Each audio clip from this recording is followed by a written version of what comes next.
Hi, for anyone who doesn't know me, I'm Victoria. I run Chronically Hopeful. I'm delighted that you've decided to drop by. Today I'm going to be talking about POTS, what it is, and the highlights of my journey. There's so much content that I really could cover, but I just want to do an overview, and I really hope that if you or somebody you know has POTS or is getting diagnosed with POTS, that this is helpful for you in some way.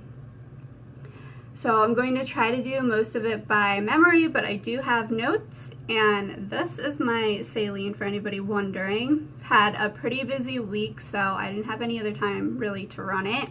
This is my POTS treatment, and I'll tell you how I got there in this video. So first of all, what is POTS? POTS stands for Postural Orthostatic Tachycardia Syndrome. This means that the autonomic nervous system doesn't work correctly, and this is what regulates your blood pressure, your heart rate, digestion, and a whole bunch of other things. It is a form of dysautonomia. It is thought to be not rare, actually, just rarely diagnosed because so many people are uneducated about POTS, and that does make it very difficult. So for a typical person, there's tons of over-the-counter or home treatment type options, different lifestyle changes that you can do that might help your POTS tremendously. Like eat more salt, drink more water, drink more just in general, I guess. Gatorade, banana bags, bunch of different things, compression stockings. Some doctors recommend you sleep with your head elevated, which I don't do all the time. I'm trying to think of what else. I think those are the main things, and different types of exercises. Then there are different types of medication. I have failed every one, and I will tell you a little bit about that. So I know that's a very brief overview of POTS, and there's so much more that I could get into, but I'm not going to just because there's so much information.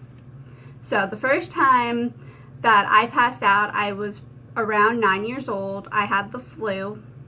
Every other year or so, I would pass out, so I learned very quickly how to do so safely, knowing the warning signs and how to get to the ground before, I fell and really got injured or hit my head. So thankfully, I was safe with passing out. In 2014, I was admitted to the hospital for the first time for a reaction to a medication for osteoporosis.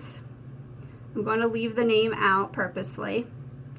It was here that I overheard two nurses talking about my case, and they were talking about how I might have POTS. And I really thought there's no way I have POTS. I function way too well. I'm only dizzy, some of the time, like every other day, but I definitely don't have POTS. Several times, though, in the hospital, nurses were waking me up, telling me my heart rate was through the roof, 150 or higher, and they wanted to know what was going on, if I knew why it was so high. All I knew really is I wanted to go back to sleep. A few months later, I went for my first tilt table test. I really didn't have any hope in the test. I figured, even though I'm dizzy sometimes, it's not going to show anything. It's not going to show why all of a sudden my blood pressure is really low and I have heart rate issues. Figured it was no big deal, except for 15 minutes into the test, I did pass out, so I tested positive for POTS. For anybody who doesn't know, the tilt table is kind of like a carnival ride. You're strapped onto the table and then raised till you're standing, basically, and there's a board on the bottom of the bed. This way you can stand properly, and you basically just wait to pass out. For people with POTS, we tend to clench our muscles, and sometimes that can interfere with the test, or if you're moving, that'll interfere with it. Just in a dark room that time, not talking to anybody, and they just waited. Didn't take too long, I was one of the fastest they had seen at that point. So I went on tachycardia medicine for the high heart rate. It worked, for a little while. Then we got to the point that we were doing it more regularly. In the beginning, I was taking it just as needed. Then it was regularly twice a day, and then it wasn't working at all. So eventually I kept falling. I would pass out still. It had gotten worse to the point I didn't have warning signs, So that's extremely dangerous. That resulted in several concussions and a few severe injuries that I still deal with the side effects today. Let's see. So eventually I had to go see an actual POTS specialist because my doctor only had like 2 other patients with POTS, and he wasn't sure what to do, and doing nothing wasn't working, obviously. So he decided, this doctor, to do another tilt table test, which I wasn't thrilled about. But this time he ordered labs with it. Even though he doesn't know, I did pass out while he was drawing the labs. So this time I only lasted 10 minutes. They dropped me really fast though, like lowered the table, and we're running fluids, so they sped those up. So I was only passed out for like 20 seconds, but still passed out, so it was extremely positive. We were running the test just as a precautionary with medication. Certain meds, if you have positive labs, are kind of deadly. So just kind of to check off the box, basically, is what we thought, until he found out that my labs were positive. So the adrenal gland, which is epinephrine, I make too much of, I believe. And the cortisone I don't make at all, which the cortisone isn't POTS related, but I get confused because the glands are so close together. Just figured I would mention that.